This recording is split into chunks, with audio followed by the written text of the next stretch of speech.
Good evening, all. I, CA Bhavi Chakar, on behalf of the Professional Skills Enrichment Committee, ICAI, welcome all the participants in today's webcast, Command the Room, Public Speaking Confidence for CAs. Today, we have with us CA Neha Agrawal, who is very much a trainer by passion, and she's a very learned speaker, and she's going to guide us on this whole topic. And as in the Professional Enrichment Committee, we have Sir C.A. Jai Shera as a chairman and C.A. Abhay Chajit sir as a vice chairman. We have taken up an initiative in this Professional Skills Enrichment Committee to provide new topics for the participants and to enrich them in this professional field.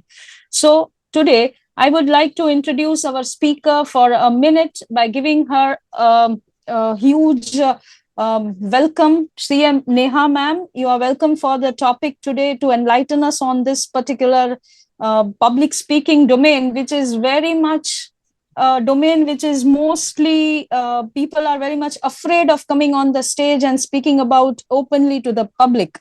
So, ma'am, today your session will guide us, and all the participants will definitely gain so much out of this. CA Neha ma'am is a founder of Panche. Neha Agrawal is a chartered accountant by education and a trainer by passion. After working in Deloitte, Bangalore, during her early days of her career, she started the first venture, Kidocraft. Then she broadened the horizon with Panche, was incepted, and she transformed people by equipping them with the essential skills of life, appearance, behavior, and communication. She is secretary of IMPA, that is Image Management Professionals Association, and now a proud member of the Indian Society for Applied Behavioral Sciences. She has also worked in a Silicon Valley-based edtech company, Monopreneur Inc., and visiting faculty of the Pearl Academy. We have a very resourceful person for today's evening. I heartily welcome you, Neha ma'am. And ma'am, we are waiting for you to continue with the session. Thank you so much, Bhavi ma'am. It was an honor, and it's like a real pride for me to be part of this and be a speaker on this podium. Thank you so much for giving this opportunity. And I am delighted that you all joined me today.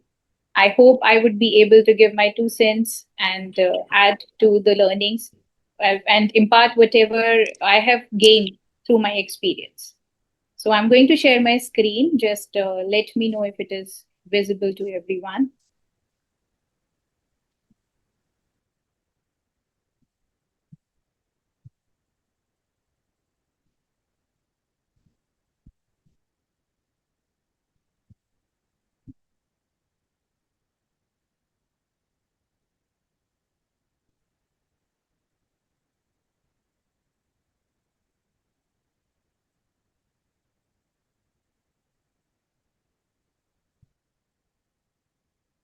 Okay, so today we are going to learn that how can we command the room, or how can we as CAs be very impressive when it comes to public speaking. So now, before I start with this thing, I would like to tell you something very surprising. There was a survey which was done, and in the survey, people were asked that there are two things, and which is the thing which they are scared more? Is it public speaking or is death? And to our surprise, people replied that मरने से डर नहीं लगता साहब, public speaking से लगता है. So this is what 75% of the people said. And this phenomena, this fear of public speaking, is known as glossophobia as well. But we are going to do away with this fear, and not anymore, at least none of the CAs who are attending the session today will be scared of public speaking. Two window is showing in this presentation. So that one window, you just take it out.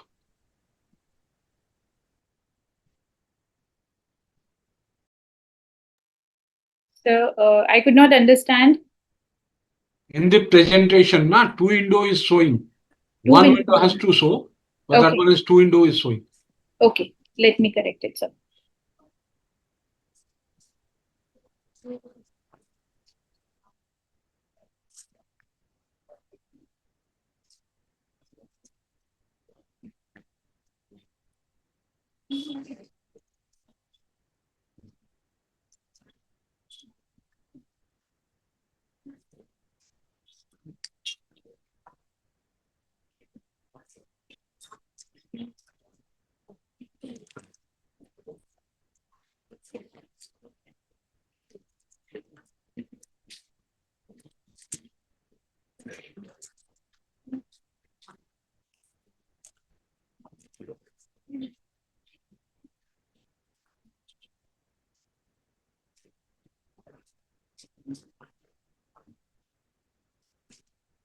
Okay, now is okay. You just go ahead with this.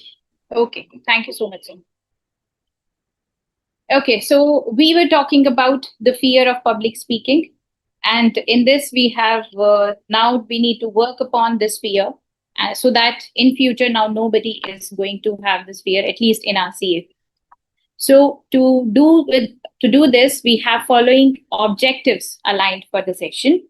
So to name them, that the first thing is overcoming the stage fear. Because when it comes to public speaking, the first thing is that you need to get over there. So how, when you are scared of going to somewhere, how can we do away with this thing? And you could go with confidence. So the practical tips upon this are we going to get. The next thing is that we need to learn or we need to master the art of impactful openings and closing. When it comes to public speaking, you need to work upon each and everything because you need to keep your audience with you. You need to connect with them. So we are going to learn that how can you have that impactful opening and then the closing as well so that people will remember you. Then we are also going to work upon the clarity and the body language because the public speaking is nothing. It is also a sort of communication which you are doing. And the communication doesn't happen only through your words. Only it's not just like we are speaking, then we are communicating. We communicate with our whole body.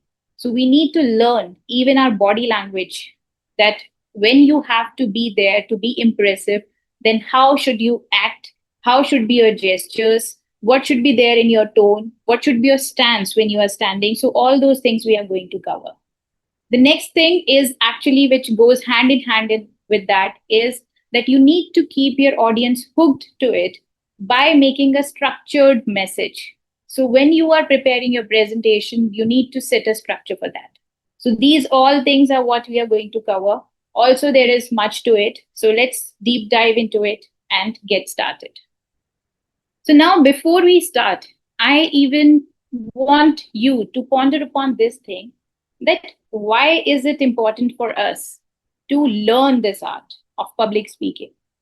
Like back then when even I had started, when I completed my CA and when we were studying, we all used to think that now we have studied so much and we are so intelligent and like we have worked so hard and it is mostly the accounts or the back end work which we people do. We don't have to come over stage or be the person who is the face of the company or something. Then why do we need to learn this or why do we need to have this art? So here I'm going to pinpoint few of the things, and then you can yourself decide that does it affect or is it something for you as well. So the first important thing or the first place where you need to present in front of public comes from the client presentations.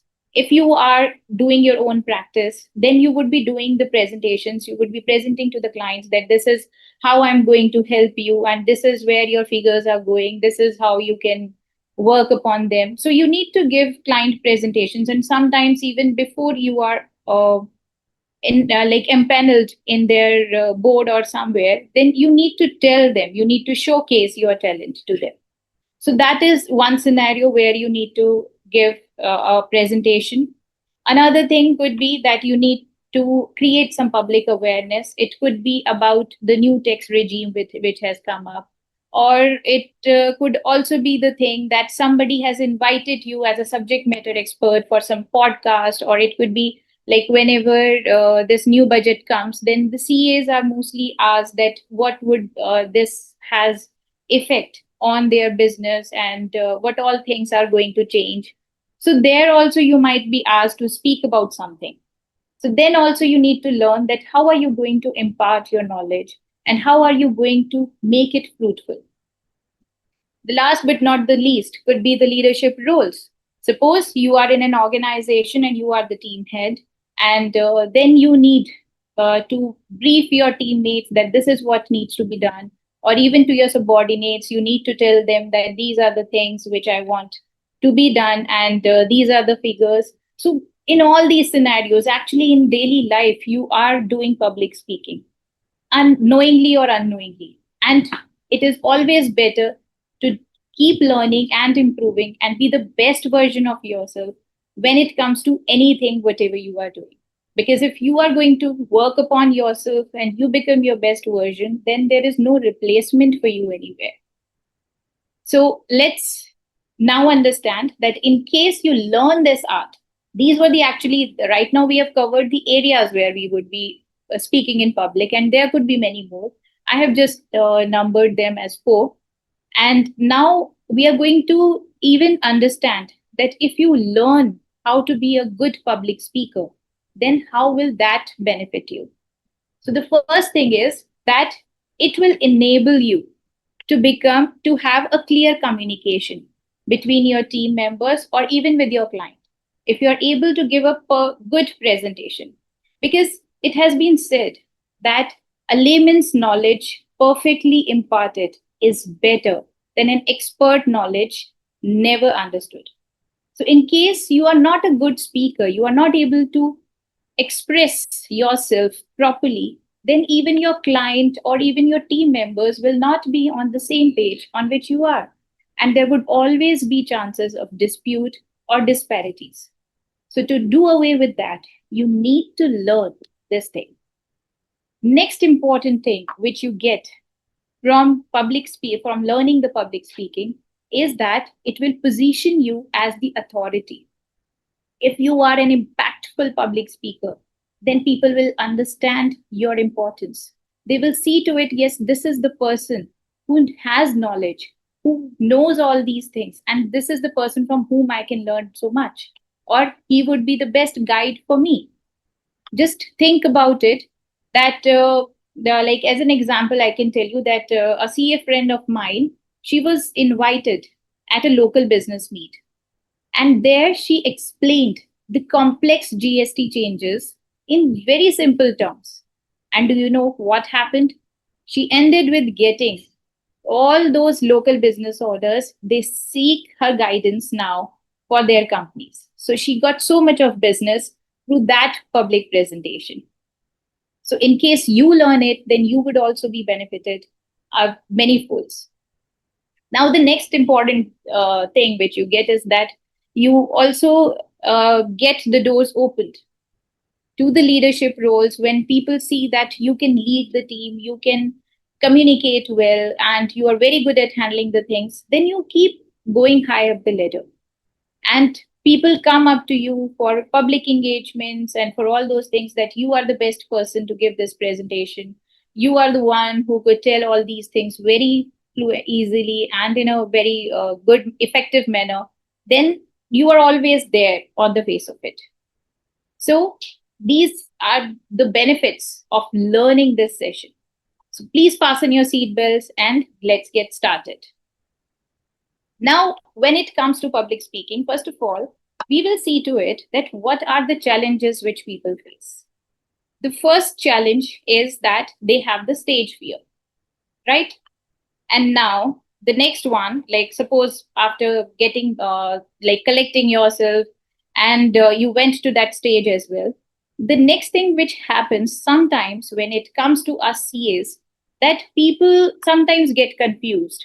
The laymen are not able to understand that what are we saying, because might be the case that they don't know the difference between the rebate and deduction. They don't know what is debit and what is credit. So we need to learn how to connect with the audience so that they don't get confused and go away. The next thing is that sometimes public finds it difficult to relate. Some of the, not everyone, we all CAs, we love maths, we love accounts, but not everyone loves maths or the numbers. So we need to understand that there might be people in our audience who don't know what these numbers mean or what these graphs mean. So we need to understand our audience, and then accordingly we need to impart our sessions or even the presentations, whatever we have. Okay, so now we are going to work one by one on the keys for public speaking. Now, the first one is most important. Before you go ahead with any of the public speaking session, what you need to do is that you have to research about your audience. As I said, that sometimes the audience becomes confused. They just don't understand what we are saying. So what we need to do is that we need to understand that this is the my audience. For example, if you are going to give a session, an expert session, or maybe on financial acumen to the students, so there you need to understand that whether there are the commerce students only or will there be the science students as well. The commerce students will understand our jargons, or you can say the technical words with these debit credits and all, but the science students may not be aware of it. So you need to tell them that this is, instead of saying debit or credit, you can use other words like addition, subtraction, or anything like that. Or just think about it that maybe you are presenting in front of audience which is like in a doctors association. You have been called to give an expert session. Now over there, if you give the examples, like the tax audits are just like the health checkups, so the better, then they would be able to relate with you better. So this is how you can just redefine, or you can work upon the content which you are imparting depending upon your audience. Now, this is something which you need to work upon before giving the session, once you know that you are going to perform in front of some people. Now we are going to work upon all the things when it comes to presentation. So the first one is the stage fear. So for this, there are few practical tips which I'm going to give you. The first one in that is that you need to deck up. Decking up means you have to dress up to impress. Now, sometimes we people, like we who have always been into studies and all, that we don't believe in dressing up. We are like, क्यों इतना तैयार होना है, क्या फर्क पड़ता है, लोगों को हमारा ये पता चलना चाहिए हम कितना अच्छा काम करते हैं and all those things. But to tell you, as I am an image consultant as well, I know that even the clothes have their language. You just see to it. I have put the pictures of most, like you can say, the influential people. And over here, you see what they are wearing and what they are doing. So this is one of the tips which you need to understand. The first thing is that whenever you are giving any presentation as a professional in public, you need to dress up in a matched suit. You need to show some authority, and that authority always comes through a suit. There should be a coat, mind it, and the color of the coat and the trouser should match, because that brings you even higher on the authority if it is a matched suit. Next important thing which you need to remember is that the color of your shirt and your suit should have a contrast. Over here, if you see, if like you just check with anyone, everybody has a contrast on in front, in like near their neck. And why is it so? Actually, what happens that whenever you are giving any presentation in public, then you need people's attention towards your face. You want their attention towards you, that what you are speaking, people should focus upon that and not on any other part of your body. You don't want unnecessary attention anywhere else. So when you create a contrast near your neck, then people's attention would always be towards your face and like near your mouth. So what you are saying, people will focus upon that. This actually works. This is a science of clothes. So now over here also you see in the pictures, like even if you see Indira Nui is wearing a black color coat, but she's having a scarf, a red scarf. And even if you see Ratan Tata or you see Mr. Ambani, you see anyone, all these people, they are having a contrast near their face. And when it comes to public presentation, you also need to understand that. So this is the first tip. Also, there is one more tip, the one more thing which you need to understand, that whenever we dress up for some occasion, and when we know that we have dressed up so well and you yourself can admire yourself, you see that you are looking best, then your confidence boosts like anything. I would also like to tell you about a phenomena which is called an image cycle. So what does an image cycle says? It says that the way we dress up or groom ourselves, like we are starting from the right corner, the way we dress up or groom ourselves, the same way we start thinking and acting also. In case you are feeling confident about yourself, you will feel happy and confident, and that will come under whatever work you would be doing. That confidence level will be shown. And when you are happy and doing something with confidence, then what will happen? That the others will also get the same message. Others will also start reacting according to that, that they would take you, or they would understand, or that you are a very confident person and you are someone who is very learned. Then accordingly, they will also think about you. And the way people will think and speak about you, you will form an image about yourself. And this is a vicious circle which keeps on going.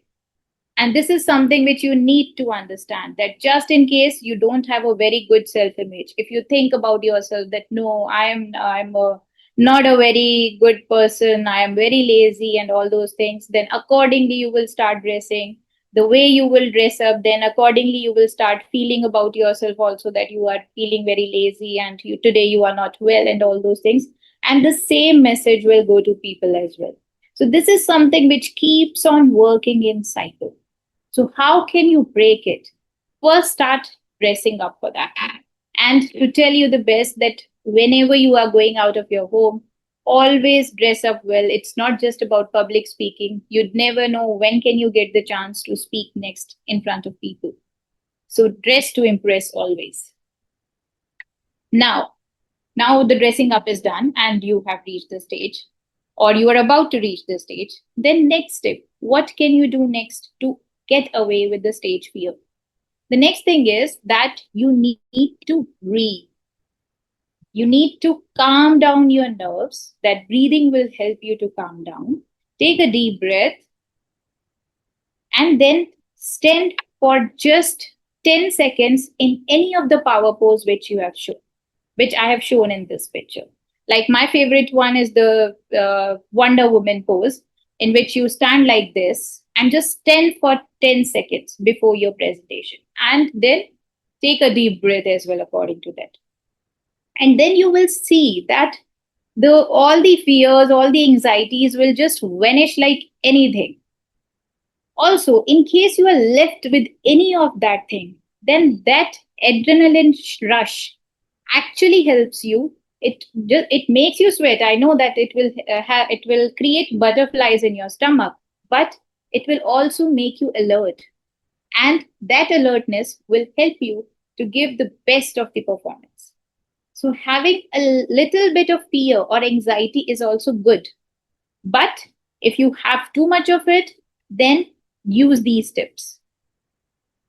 The next one, and this is actually something which is very much important, which you can do to get away that fear, is that you need to rehearse well. If you have rehearsed your content well, and you have ruled out whatever mistakes you were doing, you have worked upon your body language and everything. So the moment you will go on the stage, that fear or something which will be there, that anxiety, that will not last for more than a minute. That will just go away, because then you would start emoting whatever you have rehearsed for long. Now over here, when it comes to rehearsing, there is one important thing. Sometimes people say that you can rehearse in front of a mirror as well. But I would recommend that don't rehearse in front of mirror. Because what happens, like when you are performing, then at the same time, if you would look at the mirror, you want to be able to analyze your body language, and you want to be able to focus upon where you need to improve.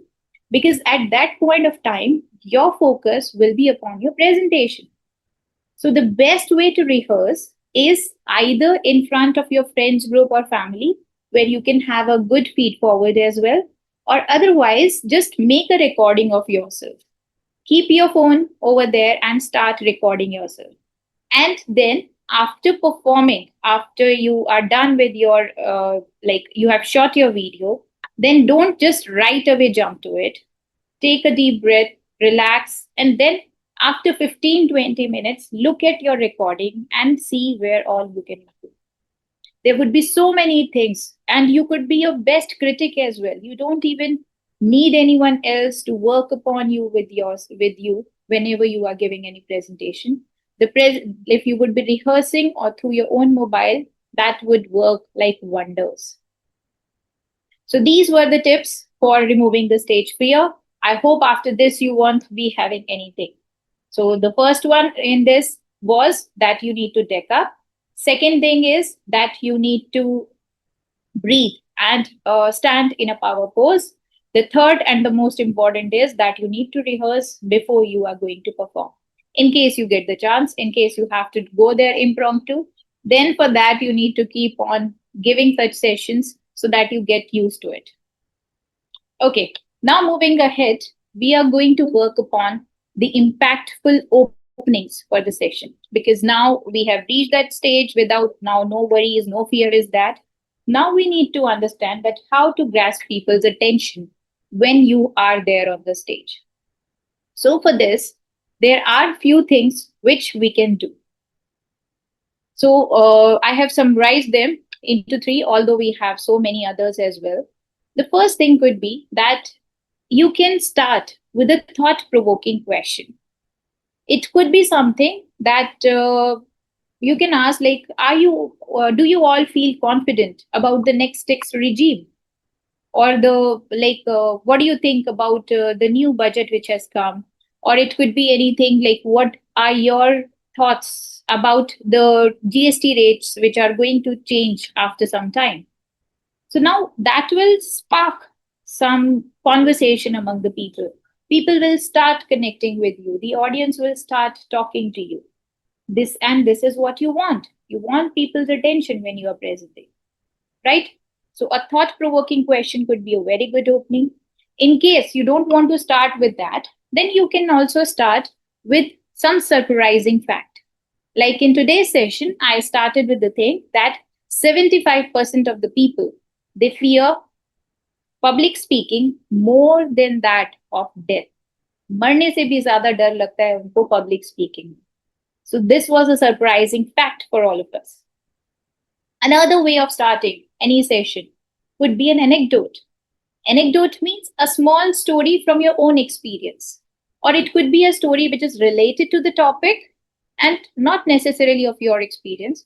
But I would recommend if you could tell a story about yourself, then the audience will connect with you even better.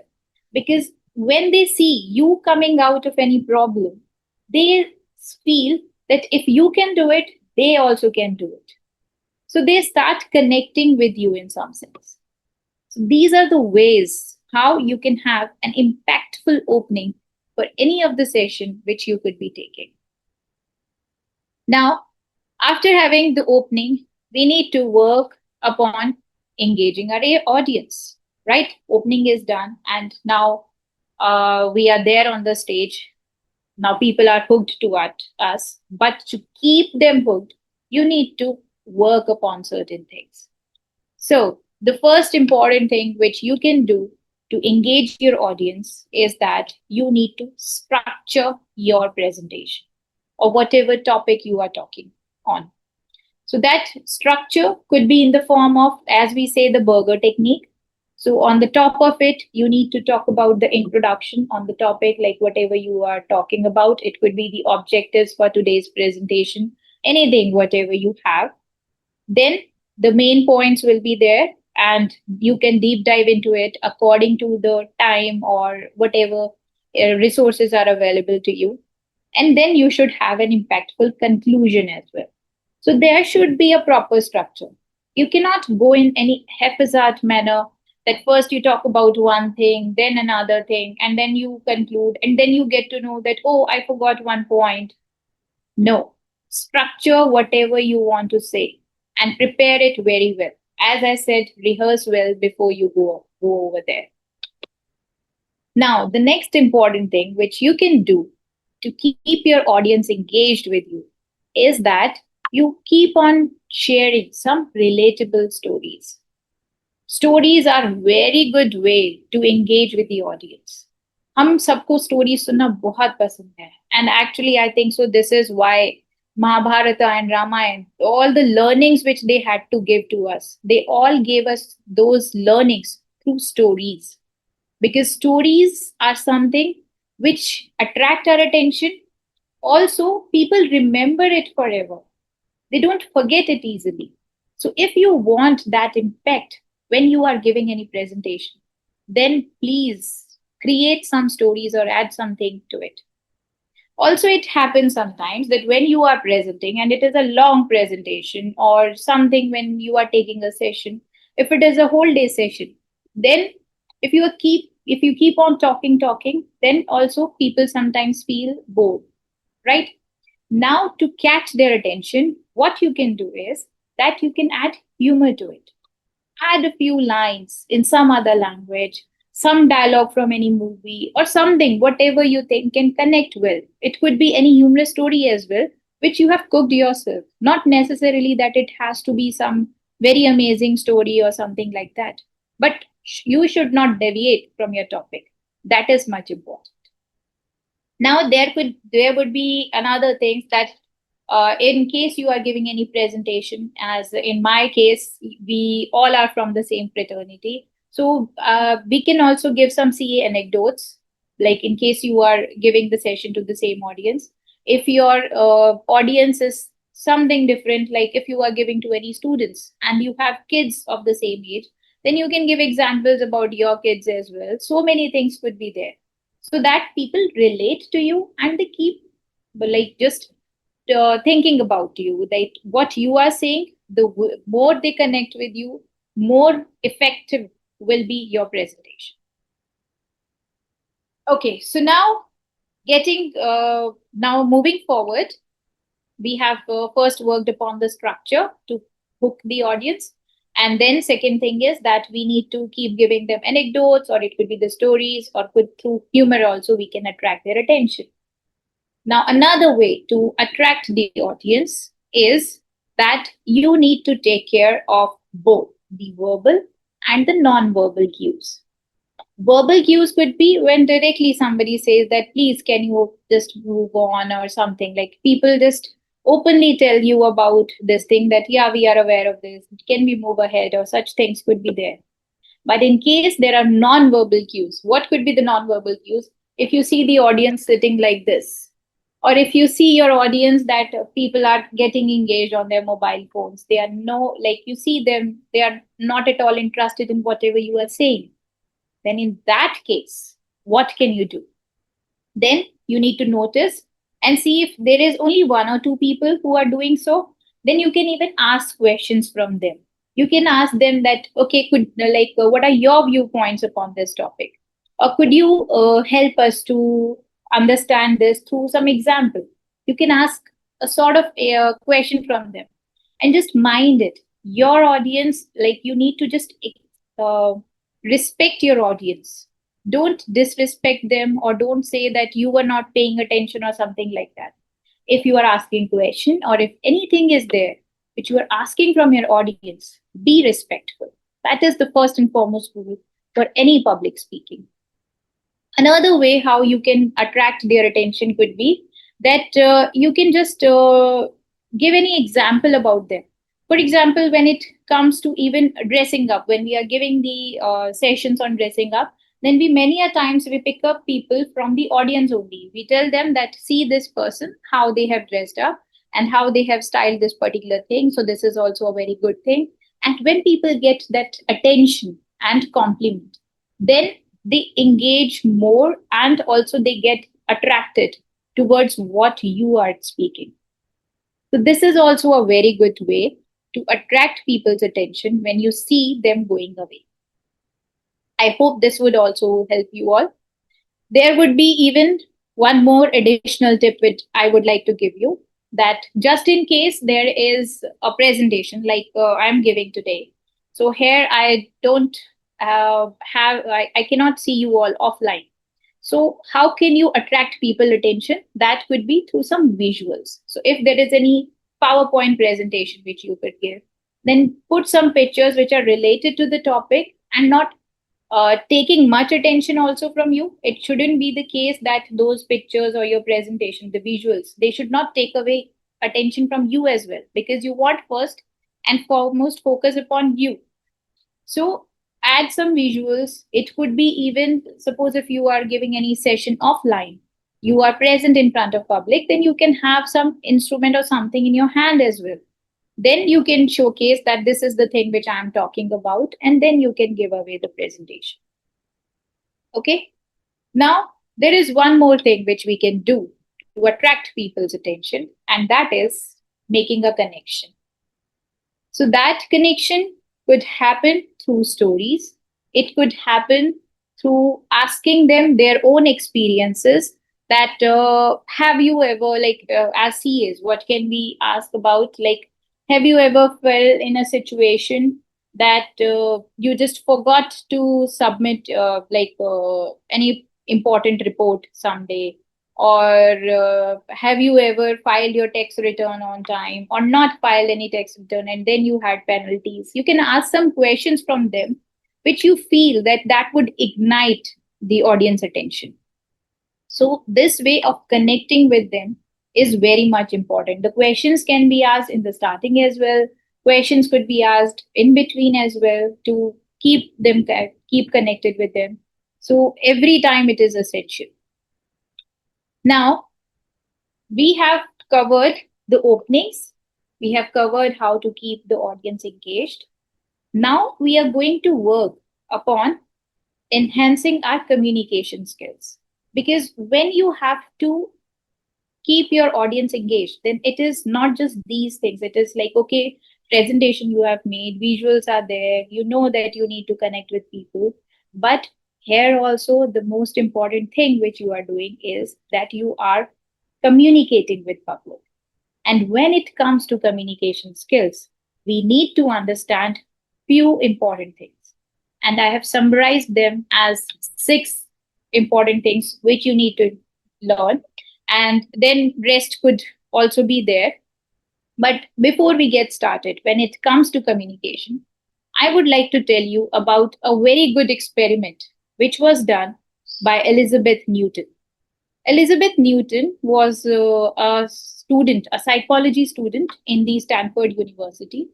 And she did an experiment and named that experiment as the Teppers and the Listeners experiment. And this was a very interesting one. So what she did was that she divided all the participants into 2 groups.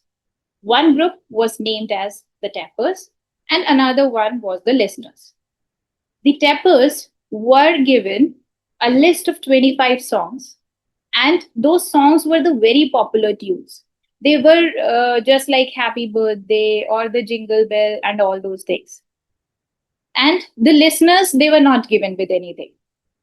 Now the Tappers were asked that what do you need to do is that you need to just play this song through tapping. They just need to do it like this. They cannot hum, they cannot do anything. So if it is like Happy Birthday, they have to just play it like this only. Right? And they ask the listeners that tappers are going to tap some songs like this, something like this. They didn't even tell that they were songs. They are going to do like this, and you need to recognize what exactly they are doing. And even before this experiment was started, the tappers were also asked that let us know what is the probability that you think that people would be able to guess whatever you are doing. And they said that, okay, out of 2 chances, we think that in 1 chance, like 50% are the chances that people will be able to guess it. And to your surprise and to my surprise, what happened is that out of 120 times which the song was played, only 3 times the listeners were able to get it. So the come out or the outcome was just 0.25%. Can you imagine the difference? People were thinking that there were 50% chances and it was 0.25%. And this was the greatest learning in terms of communication. Don't you ever feel that sometimes whenever you are giving instructions to someone in your office or even at home, when you have told them everything, that what has to be done and all those things and how to be done, everything you have told them. And the people have also tried their best to do that particular job, but still the outcome was not as you wanted. So over here, we as steppers need to understand that problem is not with the listeners. Problem is with the tappers. Tappers have their song all in their mind. It is playing like anything. And when they tap it, then they have the song again playing in their brain. But the listeners have no clue. They don't know what you are up to. They don't even know whether it is a song or you are saying something else, or are you just ringing a bell or something. So this thing is what we need to understand even as a public speaker. Whenever you are going over there and you are standing at the podium, don't just think about it that people know these things at least. Don't assume. This is why I told you that the first and the foremost thing which you need to do is that you need to research about your audience. You need to see to it that what kind of people or people from what background, what educational background, what financial background, from where are they coming? And after that, you prepare your content and try to make it as easy as possible so that everybody can understand what you are saying and everybody can relate to it. Because once that audience attention is gone, it is very difficult to get it back. So now we got a greatest of learnings from this experiment, and it was really a remarkable experiment which she did. And then so many books were also written based upon this experiment. Now let's come back to our effective communication. Now we know the importance of effective communication, so we need to learn the nuances of that as well. So the first and the foremost thing which comes when we talk about communication is eye contact. Maintaining an eye contact with the listener is very much important. If you are doing a one-to-one conversation, then also you need to have an eye contact with the person to whom you are talking. Just think about it. In case you are not maintaining an eye contact and you are putting your eyes down, when even your confidence goes down. Never ever talk to anyone with your eyes down. Look into their eyes when you are talking. Don't even look high above in the sky. People will be thinking that you are talking to something or you are just looking at something else, some elsewhere, not towards them. And when you look somewhere else, not towards the person with whom you are talking, then they feel disrespectful. They feel that they are not important. And you have something else where your attention is going, something else is important for you rather than them. So always maintain an eye contact. And when it comes to public speaking, then how do we maintain the eye contact? You need to look into the public eyes, but not like just one person. You need to start doing it from the left side and then move towards your right. And your eyes should not also go like this also. Not like very vague movement, not to and fro. It should be a subtle and a stable movement of the eyes from one side and then going towards another side. You need to have that calmness and that stability even when you are looking from one side to another. So these rules in maintaining the eye contact is very much important. If you don't look into the eyes of the people will doubt your credibility. They will also think that you are not confident enough. And once they don't find you confident, they don't even find you dependable as well. So in case you want to have that authority or you want to create that impression that you are a very learned person and all those things, then you need to learn the art of maintaining the eye contact as well. And it was once even said by a CA client to someone that when you looked into my eyes and explained the risk, I trusted your advice right away. So that is much important. Now, the next important thing when it comes to communication skills is the pause. Sometimes what happens that we keep on talking and talking and talking, and the other people will sometimes they would be attention, they will be in the attention mode at their starting, and then gradually they will start doing this, and then they will sleep as well, right? So now what do you need to do to keep them awake is that you can play with the pause as well. Although we have learned so many other things that you can ask question, you can give them compliment and all those things, then pause is also a very important thing. And when we talk about pause, then even our personality development and mindset coach, Mel Robbins, she is a very famous one. She gave a 5-second pause rule, and she calls it as the pregnant pause. So this is a 5-second pause is what? When you reverse count like 5, 3, 2, 1. For these 5 seconds, you remain silent and then start with something. Then what happens? That people's attention goes towards it. They start building upon the pressure that now something is coming. The people's mind that becomes alert. That now something important is about to come. Because that monotony of speaking has been broken down. Now, a pause doesn't just tell that thing. There are so many things which a pause helps us in. The first important thing is that a pause helps us to calm down our nerves. Sometimes if we are if we have been giving sessions for long, or if we have been talking for long, then for some time we get to calm down as well. Next important that you get a chance to breathe. And it also allows you a time to collect your thoughts. Sometimes it happens that when you are giving any presentation in public and you forget what you were about to say next for few seconds. If you take a pause at that particular point of time, then you would be able to recollect that particular whatever you were about to speak. The next important thing which we get through a pause is that it gets audience attention. Just think about it. Maybe it might have happened. There was a teacher, it might have happened with you as well. There was a teacher in my school, and she never used to yell at anyone, and she never used to say that, kids, please maintain silence or something like that.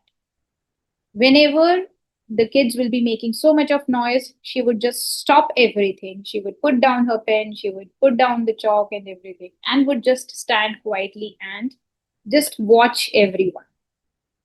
And that pause within 5 seconds used to create that much impact, which even if the other teacher would have been shouting on the whole class that keep silence and please don't do this or that, the students never understood. But when they saw that the teacher is standing like this and she was keeping a pause to everything, then that had a bigger impact. So you need to understand the importance of each and everything in a communication. Now, also, there is one more important thing which we get to the pause, and that is that we also get a substitute for the filler words.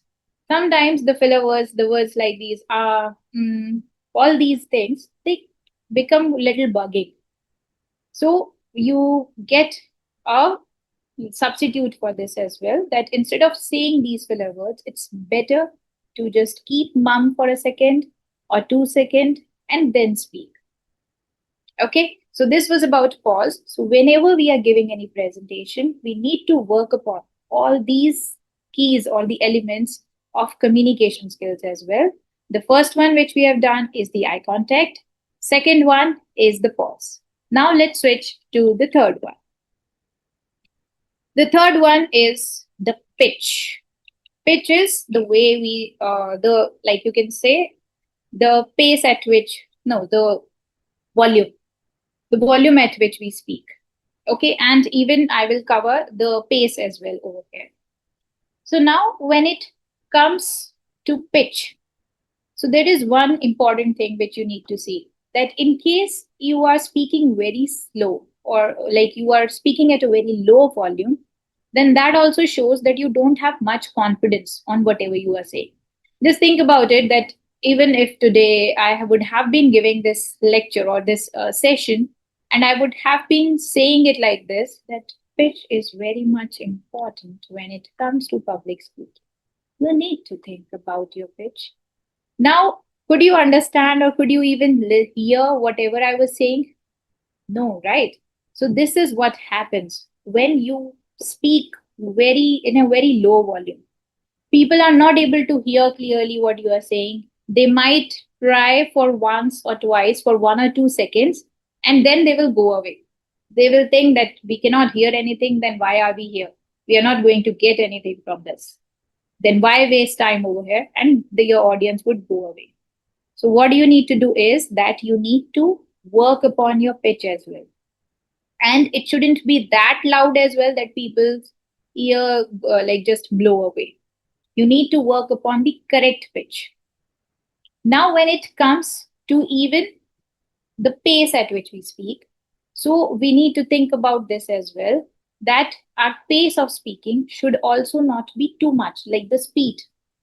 So if suppose if I say a few lines, that your face should lean towards the speaker, and if somebody says that please give me a pen and all those things. So if I'm speaking at a very fast pace, then what happens, that by the time you would be just working upon what I've said over here, I have reached this place, and the people, they have lost what was there in between. And once they start losing it, they lose all the attention towards whatever you are saying. So we need to work upon our pace of speaking as well. It shouldn't be that fast that nobody is able to understand, and it shouldn't be so slow that the people will start sleeping. Right? So under the pitch, we need to work upon both the things, the pace and as well as the volume at which we speak. But there is one more important thing which you need to work upon, that your pace and the pitch should not be at the same level whole time.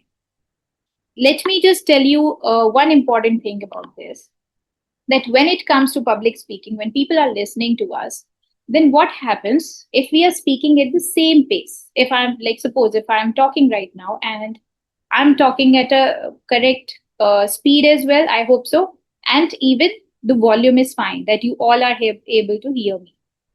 But I keep on speaking at this pace only and this volume only. Then what will happen? The audience brain will start creating patterns. And that pattern, once those patterns are created in the brain, then the brain says that nothing new is coming up. This is something which I know. This is something which is happening for long. And a monotony starts building up.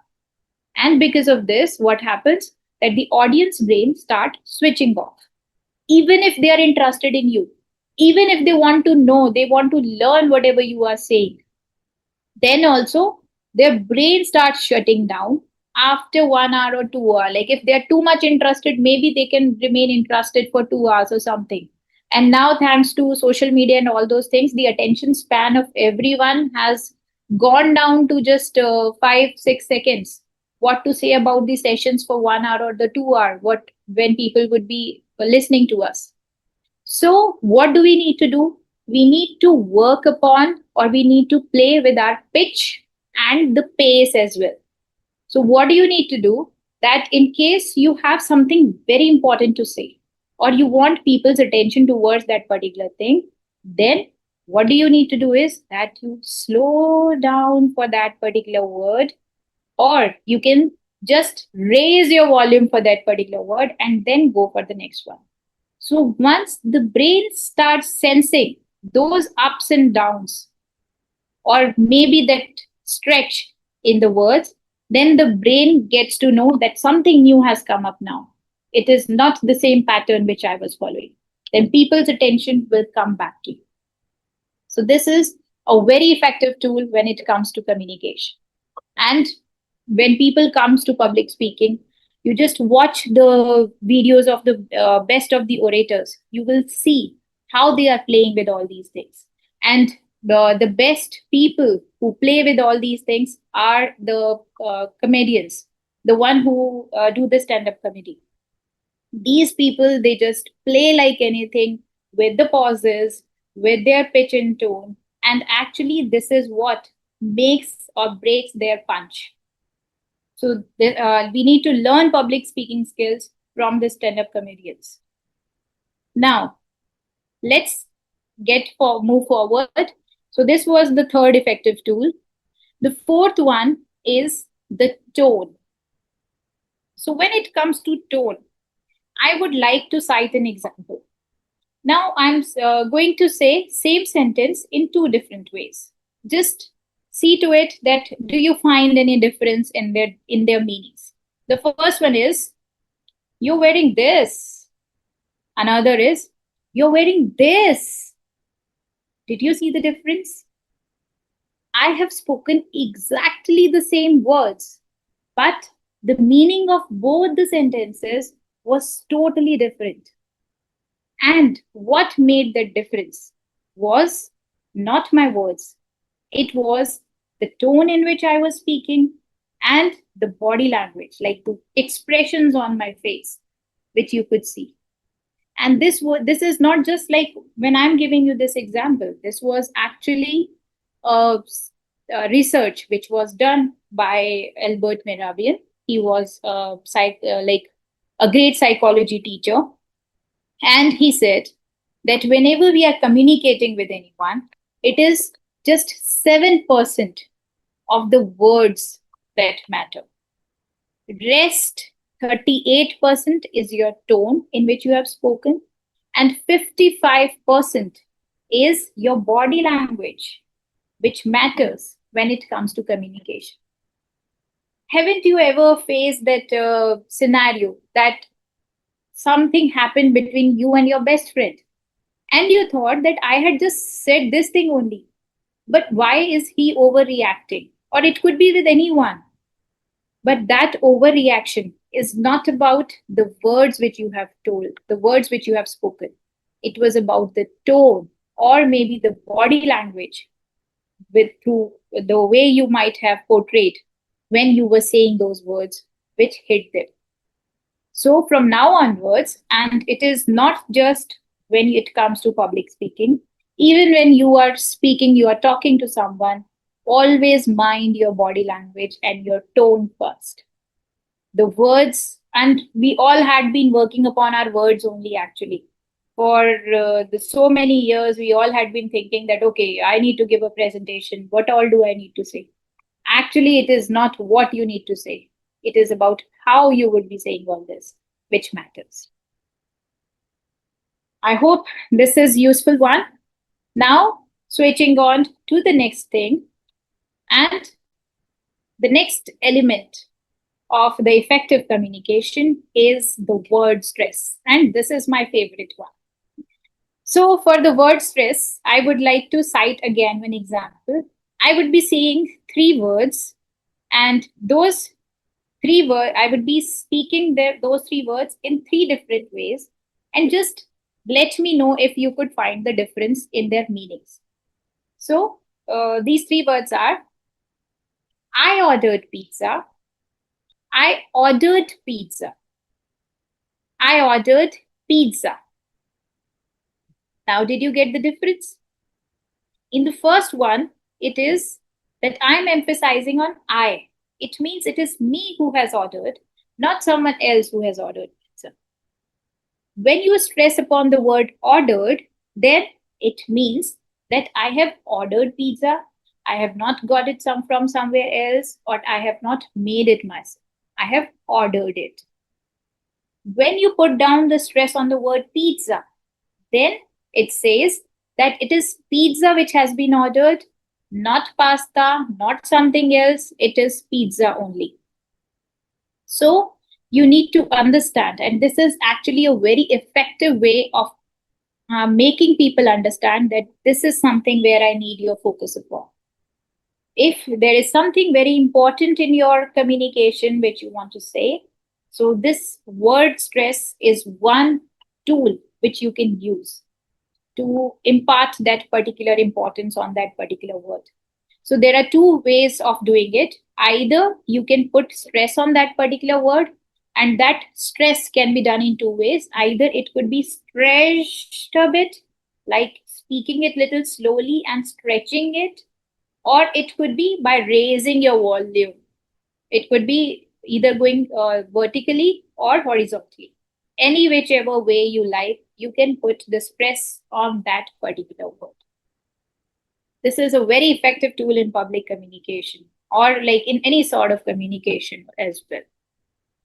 Now, the next thing which comes, or the next element of communication, is the gestures. And these are the ones which make or break the presentation.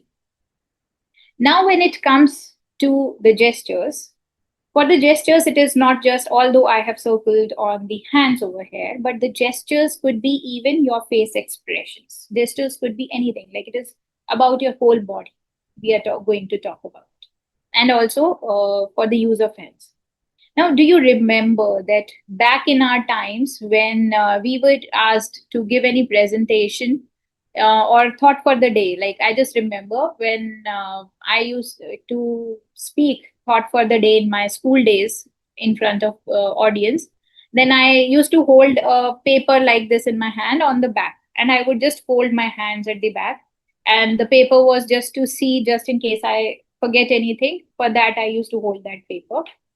And both of my hands would be just on the back, and I would be just speaking like anything, and I would just deliver, and used to think that I have done a great job. But actually, that was the worst way of giving any thought or presenting in front of public. I learned it so late, and I just want, now I'm working upon it, that the kids and everyone should understand this thing, and we all should come out as very confident professionals. So gestures are very important things when it comes to public speaking. And they tell so many things about you. It tells your confidence. It helps people to understand what you are saying. Many a times it is your gestures through which they get to know that what do you want to say. Sometimes it might be that they don't know the meaning of the word which you are speaking, but through your gestures, they would be able to understand. So you need to work upon your gestures. And many a times when I'm giving these sessions for the public speaking, and when I tell the students that you need to work upon gestures, they ask that, ma'am, we don't know what to do with our hands. We don't know what sort of actions should we do. If I tell them that you can do like this, or you can do like that, or you can say like this, you can do like that. So they used to just abruptly use their hands. So then I found that it is actually the problem with me, that I have not told them that how you can use your hands or what all gestures you can make. So here I have numbered down those gestures. I have listed few gestures which I tell my students as well, that these are the gestures which you can work upon. So the hand movements can be used, number one, for listings. If you are imparting any public speaking session, and if you have 3 things to say, then you can start doing it like, we have 3 things. So number 1 is this, number 2 this, number 3 that. So hands could be used for listing the things. Another thing, or another area where you can use your hands, is for showing the levels. For example, if you can say that when I dressed up, then my confidence level was this. But now to reach this level, I stand in the power pose as well. So now I'm telling the levels, that my confidence was first here, and then it reached here, and now I'm sorted. So this is something which how we can use our hands. So one was the numbering, the listing. Another way is for showing the levels. Next thing which you can tell through your hands is by pointing. But remember this thing, that pointing someone like this through your finger is something which people feel insulting. So in case, even if you want to say something or you want to ask something from someone, then it is always good to put your whole hand like this instead of pointing like this, that please, could you please stand up? Not like this. You should say, could you please stand up and enlighten us about this particular thing. So always be respectful whenever you are saying something.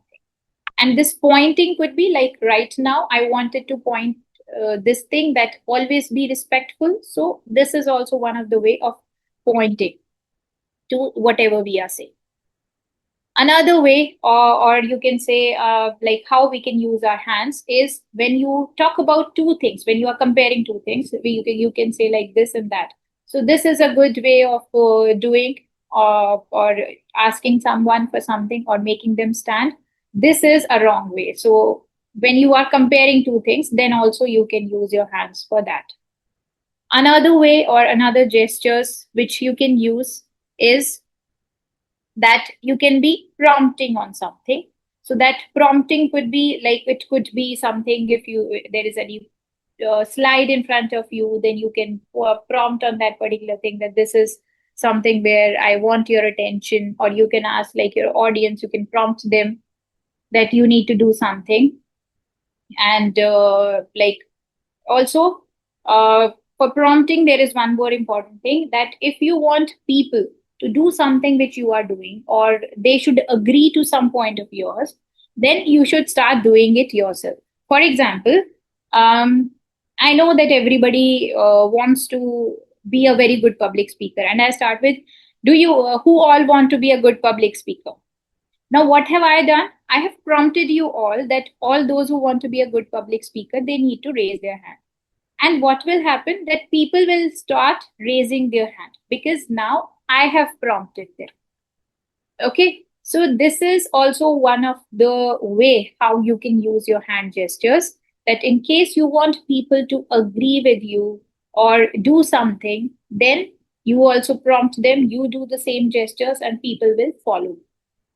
So this was about prompting. Another thing is that supporting. Supporting is like the content which you are speaking. So suppose if you are speaking something and then you are doing the actions like this, or like you want to say that something is very big, something is low, whatever way, whatever you are saying, you use your hands for supporting that content. But mind it, you have understood all these gestures, but they all should come naturally to you. You shouldn't overdo the hand gestures. Sometimes it happens that when I newly teach this topic to the kids, then they just try to use all the hand gestures in haste, and in just a single line, they just try to do away with everything. That, ma'am, we have done the numbering also, we have done pointing, we have done prompting, everything we have done. So don't overdo the hand gestures as well. This is very important thing which we need to do. Let it come naturally. Now, when it comes to hand gestures, there is one more important thing which you need to understand, that your hand gestures should be in your power zone. Now, what is power zone? Power zone is your area between your chin and your navel, your belly button. So your hands should move in this area only. This is called your power zone. If your hands are moving in this zone, then you will also get the power, you will feel confident. Also, the others will see you as a confident person. And even you think about it, like if I keep my hands over here when I'm talking, then you would be thinking that what I'm up to. And if I keep my hands too low, then that will blow down my confidence. So your hand gestures should always be in your power zone whenever you are making any kind of conversation. I'm not just talking about public speaking. For any conversation, it has to be in your power zone. So I think we have covered all the elements of effective communication. So let's summarize. The first one was eye contact. Next one that we worked upon was our tone. Then was pitch. Then we also worked upon the gestures. And I need to just look back on my slide, that what have I missed? Yeah, word stress was one more thing which we have learned. and the tone, right? So these were the six elements of effective communication, and they are good for any sort of communication. It is not just about the public speaking. It is always there. All these elements, they work even when you are doing a one-to-one conversation with anyone. So now getting ahead with our topic for public speaking, we have learned about the stage fear. We have got away with that. We have learned about the openings. Then we learned how to keep the audience engaged with us and all those things. Now, the next thing which comes is the closing. How can we close a session, or when you are standing in front of public, then how to have an impactful conclusion? So for that as well, there are so many ways to do. The first one would be to summarize whatever you have done, because that helps in retaining the concepts as well. Whatever you have taught, people will have that in their mind, that okay, this all has been covered. They feel the structure is there. Another important way, or you can say a very good one, an everlasting one, would be telling a story. As I told you, people always remember their stories. You also just think about it, that you must be. So closing any session with a story is a very powerful way. Another way could be a strong statement. And that strong statement could also be a quotation. It could be a quote which has been given by any famous person, or maybe created by you, but a very impactful one. That also works wonders. And then, last but not the least, is the CTA. CTA means call to action. If you are giving away any session in public and there is a call to action to it, then people will remember it forever. You need to tell them that this is what we need to do. So these are some of the ways how you can close any of the public speaking session. Also, whenever you are closing any of such session, then you need to keep in mind that you need to have a question and answer session as well, as we are going to have even in our session today. So actually, the thing is that I'm taking up public speaking and I'm doing it also along with it. So like you can see to it, I have tried my best to use all the tools, whatever I am telling over here, over in this session as well. So you can also see that how which tool has been used. So now another thing is that you need to have a question and answer session, and how to manage that question answer session is also very much important. The first thing is that whenever this session is there, then you need to listen to the questions of the audience very carefully. Sometimes it happens that you don't understand their question, then it is always better to reframe and then ask from them or confirm from them that is it what they want to ask. So this is a very good technique, that the first, and like always listen to the question first. Don't just wait for them to finish and then give answer to whatever you want to say. That becomes a very abrupt answer, and that actually demeans your credibility. So in case you want yourself to be looked as a knowledgeable and authoritative person, then always listen to the people first. A good listener is always a best learner as well. So listen carefully and then answer. Also, whenever you are answering the question in the Q&A session, sometimes it happens that you don't have answer to the question what they have asked, or maybe you don't know, you have no idea about it. Then don't just beat in the bush and just say anything. The best way to do that is that admit that sorry, I cannot answer your question right now. Can I get back to you after some time? And once you have committed that you are going to answer their question, you are going to come back, then please answer them back as well.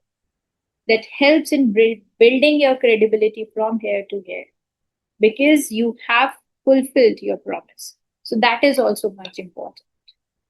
Also, when it comes to the Q&A session, when people are asking questions from you, always try to bridge back to the key points. Always try to connect it with whatever you have told in your session or whatever presentation you have given. Try to connect the answers with that, but that thing as well. That helps in recreating whatever you have said. And people will remember your session even for longer time. Okay, so this is very important thing. Now, once the Q&A session and everything is also done, there is one more important thing which we need to do, and that is that we need to take a feed forward. Now, for some people it could be a new word, for some people it could be something which has been happening. So there is a difference between feedback and feed forward. Feedback is about past. People will be telling you that this has happened, this was wrong, this was it, and all those things. And feed forward is something where you are asking from people that please let me know where can I improve for future. What could be the topics which you want to learn for future? Because past is not something which is in our hands. We cannot change our past. But from the past, we can learn from our mistakes that maybe these were the things which could not come out well, and I could do something for that. So whatever feedback or feed forward you get from people, positive or negative, if it is positive one, then you know, like, there is nothing to do with it. Just enjoy. But don't have that ego as well. Don't go overconfident. But in case you get negative feedback, then don't just start hating that particular person. He or she is the best person, those who have given you the negative feedback, because they are helping you to learn. Introspect upon that particular feedback and see to it that what are the areas or what is it where I can improve. For all of us, the competition should always be between yourself. It should never be with someone else. Try to be your best version and you will become something irreplaceable. So for this, I would like to just cite some story. It just recalled to my mind that once what happened that there was a middle-aged gardener, and this is the story of the days when people didn't had phones or mobile phones, or not everybody used to have phone at their home. So a gardener went to a shop, a PCO shop or the STD. I think you all must be aware of it, as we all are the members now. So he went to that shop and he asked the shopkeeper that I need to make a phone call. And the shopkeeper said that, okay, you can make the phone call. It is right over here. So the gardener, he just dialed the number and he started talking. So on the other side of the phone was some lady. And as the shopkeeper was also free, so he could overhear the conversation. So the conversation was like this, that the gardener was pleading, he was asking the lady that, please give me this job, ma'am. And on the other side, the lady said that, no, I already have someone who is working for me, so I don't need a new gardener. But then he insisted more, and he said that, ma'am, I will work for you even for half of the salary, whatever you are giving to him. And then please give me this job. Then again, the lady said that, no, I'm happy with the person who is doing the job right now, and I don't want to replace him. Then he again pleaded. He was like, ma'am, I will even clean your veranda along with taking care of your garden for that half of the salary. Then again, now at this point of time, the lady got little annoyed. She said, no, I told you once now that I already have a person. I don't want anyone else. So now stop disturbing me. And she just put down the phone. Now that gardener, he had a small smile on his face and he started leaving. But the shopkeeper, he was thinking that, oh, he was having pity on that gardener. He was like, what a great person he is. What is the positivity which he has? Even being denied with the job and everything, he has smile on his face. So he stopped him. He said, will you work for me? To this, the gardener said, no, sir, thank you so much for offering me the job, but I already have one. To this, the shopkeeper got surprised. He said, but all this while, weren't you pleading for a job? And then the gardener replied with a smile that, no, sir, actually, I was taking the feedback on which I am doing these days. So, do you see that he could, when he found it, that I am not going to be replaced by someone, even if somebody offers half of the salary, it means I'm doing a great job. So, this is what we need to understand, that we need to have the feedback or the feed forward, but you need to see to it that all those feedbacks should be something which should be neutral. And in case you get the negative feedback, then don't just see that you are good for nothing. Don't take them like that. Don't think about it that the person who has given you that bad feedback is a bad person. Just introspect upon it and see to it that where can you improve. If you can improve in that, then you would become that irreplaceable person, that the kind of person that Gardner was. So I hope this story would help you and will be retained by all of you. Now, the next thing is what we need to learn about public speaking is that there are certain pitfalls or certain things which I have even noticed when people were doing public speaking or when some presentations were going on, and which we see that in case we could avoid all these mistakes, then the presentation could be even more powerful. So we need to look for all these problems or all these areas where we can improve. The first thing is that always avoid to read from the slides. For this, the most important thing which you should do is whenever you are creating your slides, then you should follow the 5-5-5 rule. Now you would ask me that what is this 5-5-5 rule? This rule says that in each slide, there should not be more than 5 sentences. And in each sentence, there should not be more than 5 words. The last 5 stands for that not every 5 consecutive slides should be text heavy. There should be some slides where only visual is there and 1 or 2 sentences written. There could be few slides where text is there, but that text should also be in 5-5 ratio. So this is something which we need to understand. And how can we avoid reading from the slides? The best way to do that is just write bullet points on the slides. Don't write the whole story. Don't write what all you need to say. If you would write everything, then 2 things can happen. Either you would start reading the slides or your audience will start reading the slides. Both are fatal. If you would start reading the slides, audience connection is gone, because now even the audience will start looking at it. They will start judging you over the pronunciation of words and maybe the grammar mistakes which you might have done or so many things.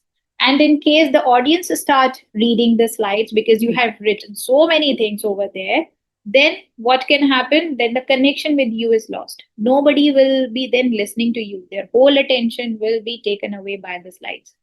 So the slides should have pictures or the like icons or the visuals, but those visuals should be just complementing whatever you want to say. They shouldn't be something which take away focus from you. So these are certain things which we need to look for. Also, you need to look out for the cues, which I think we have already covered when we were talking about the body language, that we need to see to it that if we find that the connection with the audience is getting lost somewhere, people are getting distracted or they are feeling bored, then just quickly do something. Either you can add on humor or you can ask some questions or just have some engaging activity. Whatever you can do that to make your presentation impressive. Okay, so now with this, we are about to end our session. And before that, now we are going to summarize whatever we have learned in past few minutes. So to sum up this, we have got an acronym which is called DRIVE, and DRIVE will be our call to action for today's session. So whenever you are going for any public speaking session, you need to remember the word DRIVE. So when it comes to DRIVE, D stands for dress to impress and de-stress. First of all, deck up, dress up properly for your session, because when you are looking beautiful, when you are looking to the best of yourself, then you have that confidence. And when you go to the stage with that confidence, no one can beat you. Then the next one was de-stress. For de-stress, we have also learned that how can we de-stress ourselves? It could be through the help of your breathing. It could be making the power pose. It could be like just preparing well, rehearsing well to whatever topic you have already you need to give your presentation on. So these are the ways for D. Then after D comes the R. R stands for robust opening. So for opening also, we have understood that there are few ways of opening a session. It could be a powerful quote by someone.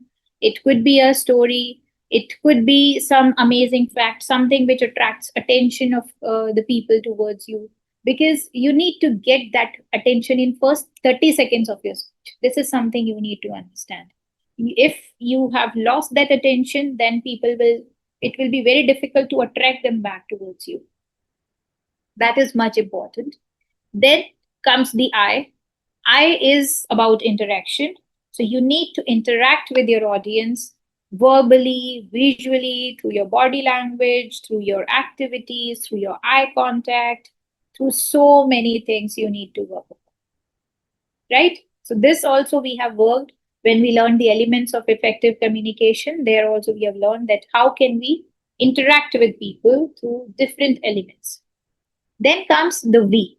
V stands for the visual and the vocal connect. So the visual connect could be with the help of PPT, it could be, or even the vocal connect, it could be through the storytelling, it could be through your body language, or maybe asking your questions. So many ways are there how you can interact or visually engage the audience. I and V actually help in engaging the audience. And then comes the end. And when you have to do the closing for a session, then in the end, we can again do a storytelling. We can have a powerful quote by someone. Then we can we can answer the questions. We can take the feedback from the people. And then when you take the feedback, then you need to reflect upon them as well. Okay. So now, and also we need to take care of the pitfalls as we numbered them, that never read the slides and just make them in the ratio of 5:5 whenever you are making a presentation as well. I hope this was useful. And I would like to end with a quote that the best way of learning about anything is by doing it. And when it comes to public speaking, or when it comes to something like when you are presenting in public, then doing is something which is very much important. You cannot do public speaking without doing. By just learning from the book, you cannot learn public speaking. You need to be present on that stage. You need to experience that fear. Then only you can get away with that fear. डर के आगे ही जीत है. So you need to go for it before you do that. So these were certain things which we have learned, or which we need to keep in mind whenever we are giving any public speaking session. Now, although I have covered so many things, we also have a Q&A session after I think 10 more minutes. So you all can write down your questions and you can send to us. I will be glad to answer those questions, and will try my best to answer all. And in case there is anything you want me to deep dive upon, I can do that as well. So when it comes to even sometimes people ask me now, I would also tell you something about power pose or a pose mostly people do. Nowadays, have you seen that people mostly keep their hands like this when they are standing? So this is called a pinnacle pose, and this actually people make because this gives us energy, and it sometimes it like even shows that we are high up there and we are very confident and all those things. But when you do all these things forcefully, if it is coming naturally to you, then it is good. But don't ever do it in a manner that it is do you are doing it forcefully. If it is forceful one, then it gets reflected even in a photograph. You can find that this person has done it because he or she has been asked to do so, and this person is doing it because their body type or like the way they speak is this one. So whatever gestures, whatever hand movements or whatever you are doing, then do it naturally. Or in case you have learned some techniques or something, some hand movements from people, then practice them so much that they look natural to you. This is a very important tip which I would like to give you. Also, when it comes to dressing, now actually I'm coming up with the additional tips and something like those who have now been there for the whole session. For them, it is these are the bonus tips. So, as image consultant, I would like to give you certain tips on dressing up as well. So, when it comes to professional dressing, what you need to do is that when we need to look authoritative, it is always good to wear layers. And these layers are nothing but just putting on one more jacket over the shirt. For males, it is like putting on jacket. So that jacket could be a sleeveless vest as well when it is summers. And nowadays, like any all types of fabrics, like some summery fabrics are also available when you can wear jacket even in summers. Or it could be a coat. If you want to look more authoritative, always keep a coat or a jacket in your office chair as well. In case you are going out somewhere, always wear one more layer. That will make you look more authoritative. Also, you need to make contrast at two places. One would be that when you are wearing a jacket and you are wearing the shirt. So there should be a contrast between your jacket color and the shirt color. Now, just in case you remove your jacket, but you still have tie or something you're wearing in your neck. So for girls, it could be scarf. For males, it could be like you would be wearing a tie. So there should be a contrast between your shirt color and your tie color or the scarf color or even the jewelry piece, whatever you are wearing. That should also be there. Like today, what I'm wearing is like a green color match suit is there, same color coat and the trouser is there. Then it is creating a contrast with the black color shirt, and then there I'm wearing a neck piece which is also green in color.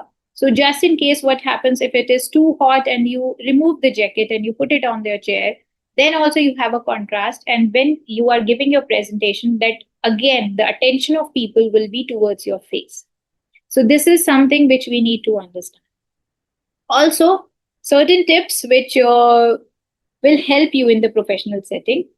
And this is actually my favorite one, that whenever you are wearing socks, then socks are considered to be an extension to your trouser.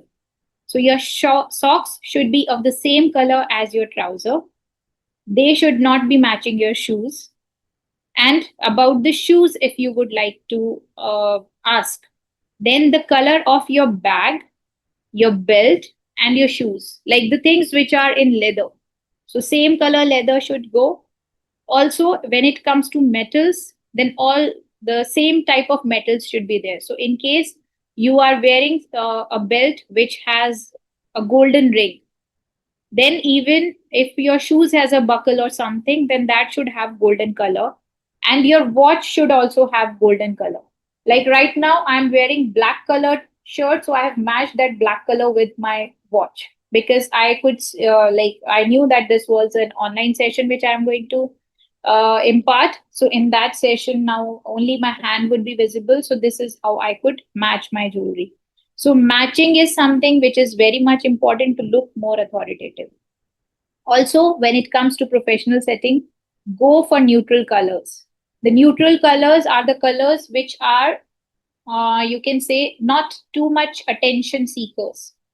Okay. So the colors like black, browns, blues, even cream color is a neutral color. But the neon colors, these are the accent colors. You should never wear those in the professional setting. Those are good for parties and for like other events, but not for the professional setting when you are in the office. Okay.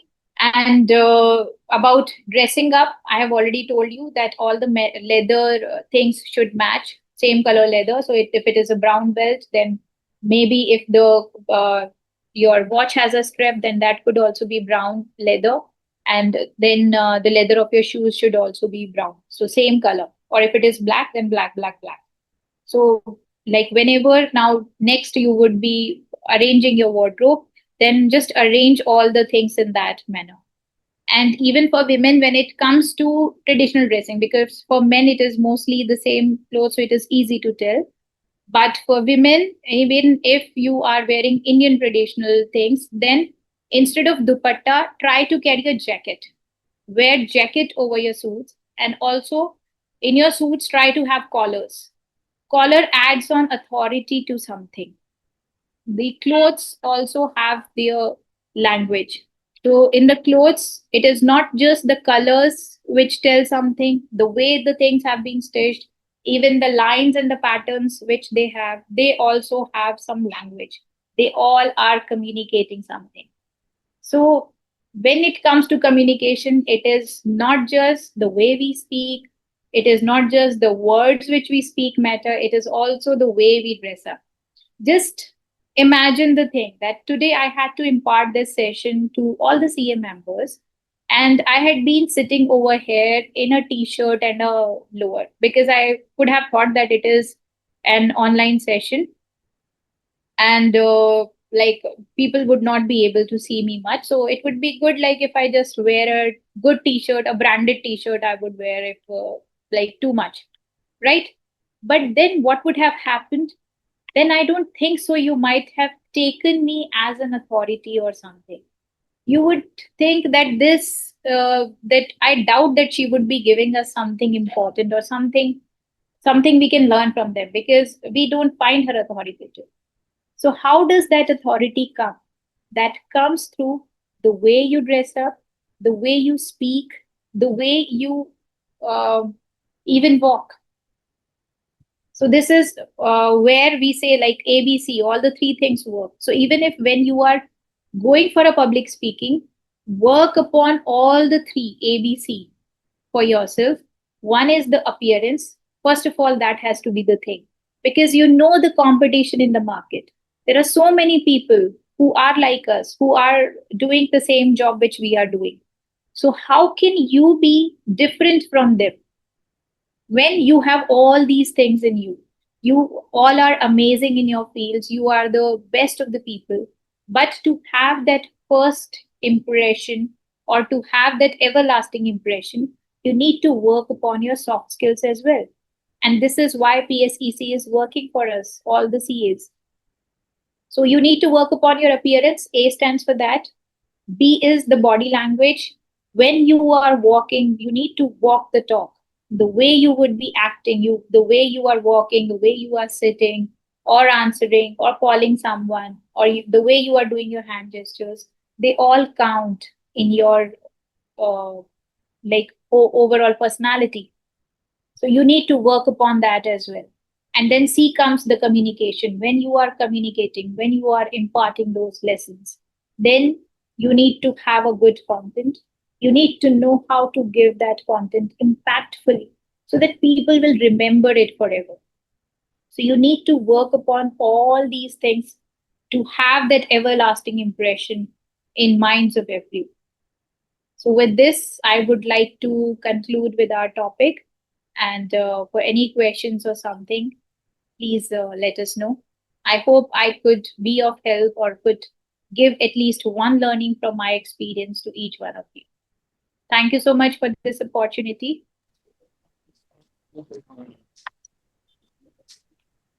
Thank you so much, ma'am. First of all, I would like to appreciate because for more than 1.5 hours, you are continuously speaking, and beyond it, you haven't paused it. This shows that how much you have practiced on the public speaking. It is not just a giving lecture or explanation or the detailed working on how CAs should work on public speaking. This is how it shows for continuously speaking and so calm in your whole talks. You were so nice and you were so versatile with your subject, ma'am. Really appreciate it for all these things that you have done. This Thank really you. gives an inspiration to all the chartered accountants, the younger members who have recently cleared their examinations, that this is one of the areas where really we need to have a command. Because, you know, in all these years, we are working and having a good command over the financial subjects that we have mastered up. But this is one of the important areas because we start impressing on our knowledge only once we have a good public speaking skills. Ma'am, really, it was a great learning from you. Thank you so much. And this is why, like in my bio, also, I say that I am a trainer by passion. Yeah, that really shows, you know, something which we like and we do is always a passion, and something which we are forced to do is our action, basically, that we have to do.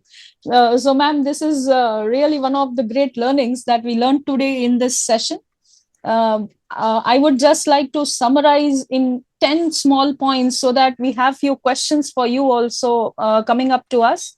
Ma'am has already given us the tips. I would like to start summarizing in 10 points. First of all, she told us that nervousness is normal. Practice and prepare yourself.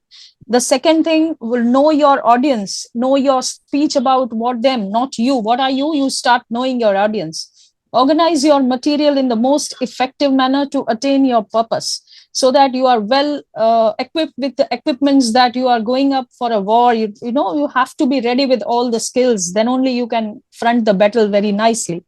Watch for your feedback. Adapt to it. She has given us a good learning that you learn on your feedback. Just don't get nervous if somebody says you something negative about it. It is appreciable. You have to learn from it. Let your personality come through out of all these experiences, you know. Use humor, tell stories, and even use your effective language. Your attitude, your skills matter the most. Don't read unless you have to work from an outline. Use your voice and hands effectively. Don't use all the gestures all the time. She has given a wonderful example also. Omit nervousness and gestures unnecessarily. Everything is not for all the time. It is the more you practice, you will be natural in giving your experiences to the people. Great. Grab all your attention at the beginning and close with a dynamic end so people remember you, because she told that there are so many in the field and there are so many people, but why people get attracted when you have something different, unique quality in you, and this comes only after you master your skills. Use audio visuals aids very wisely. She has given us 555 record on it. Madam, it was so much great opportunity for listening you. We have few questions for you. One is, ma'am, the question posed by the audience was that in what situations do CAs mostly need strong public speaking skills, like when they are giving any investor presentations or audits, hearings, or training staff? What do you think is more effectively used by CAs? So mostly it could be either when you are training, because unless and until you have that confidence in yourself and you are able to impart that particular knowledge, your confidence will go in your students as well. So that would be the first thing. And even in your industry, when you have to pitch for any contract or something, because before even having CAs in the organizations, people also look for the options that whom should we go for. So unless and until you have that impactful public speaking skill or you have that good presentation skill, you won't be able to impress your client. So there could not be actually one or two things. It is for everyone, whatever scenario is there, wherever you need to perform, just give your best. So be prepared for each and every scenario. It could not be one or two which we can have. Okay, ma'am. Thank you. One more question coming up in the session is that how strong communication will help in resolving client conflicts in the organization? Okay, so this is a very good question, and this is not just about communication skills, it also tells about the interpersonal skills. So, as we work upon the interpersonal skills as well, it is the communication which helps us in resolving the conflicts. So, just think about it. When I was talking about the tone, so the way in which you talk to the client, that helps in building relations with them. If you are very welcoming and you are listening to them properly, and you are handling their situation, so when you have a proper communication, then only you would be able to resolve all those conflicts. Sometimes what happens that the unnecessary conflicts happen because there was no communication, or sometimes people just communicate through text messages. Now let me just tell you one more thing, that whenever you think that you have a problem with someone, always try to communicate with them verbally, like either over call, or it would be even better if you can talk to them one to one in person. Because what happens that suppose if you are in anger, you have something, or maybe you were occupied, or you had some argument with someone, and somebody texted you at that point of time. Now, what happens in that text, all my emotion, which I was carrying because of that argument with some other person, that went into that text when I was reading. And unnecessarily, I had some tiff in between the person who has sent me that text. So, those emotions actually, what the person is feeling at that point of time, those emotions also go into that text. This is why the text messages or emails are sometimes considered to be the, you can say, relationship breakers, because people put their own emotions into that. The text doesn't have any emotion, it just has complete text written. So you can deliver your emotions, or you can have that good communication only when you are sitting face to face towards a person. So in case of a conflict, I would always suggest that talk to that particular person one to one, and understand this thing, that when you are respectful to the other person, then only you will get that respect. So just keep this thing in mind and then talk to them. Great, ma'am. One more last question, I think, in the session, that is, ma'am, can you identify some common mistakes that CAs do while presenting themselves for public speaking? Okay, so when it comes to identifying the mistakes, I can just tell you what mistake I did when back in those days. And I think if you all could learn lessons from them. The one thing was there that although I got through the interview for Deloitte, but before that I had even applied for an organization, and that was Genpact. And in that interview, I could not go through. So I could tell you that what all things which went wrong, maybe when presenting in front of public or for interview, which you could learn. That one thing is I never dressed to impress. I just thought that I have cleared CA in first attempt, so I am a very knowledgeable person. Maybe I was overconfident.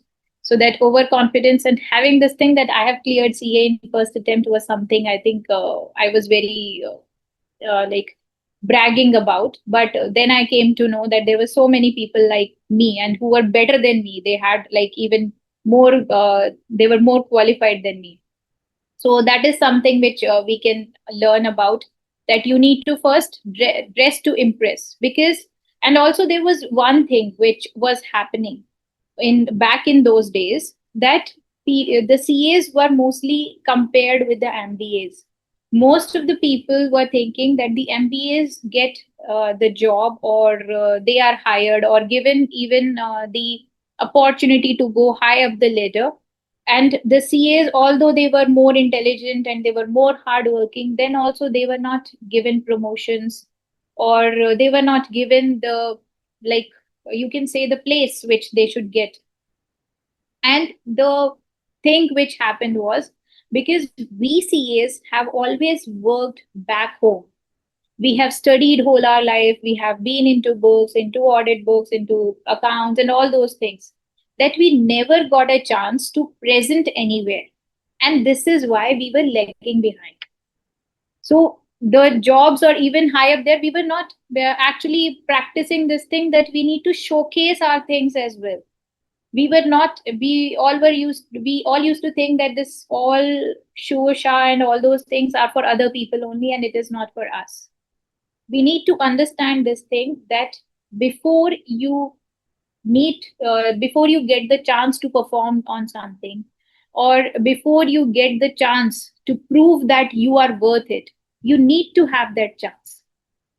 So, like as we say, for success, you need to perform. But for that performance also, you need to have that chance. And how will you get that first chance? That would be through your first impression. And that first impression will come towards dressing up. So for all our CA members, like what the biggest mistake which I was doing was that I was never dressing up to impress. And even now I get to realize that what is the harm in dressing up, or what is the harm in looking nice? When you have to dress up every day, right? If you could put on just 5-6 more minutes to it and think about it, that this is how I would look more authoritative.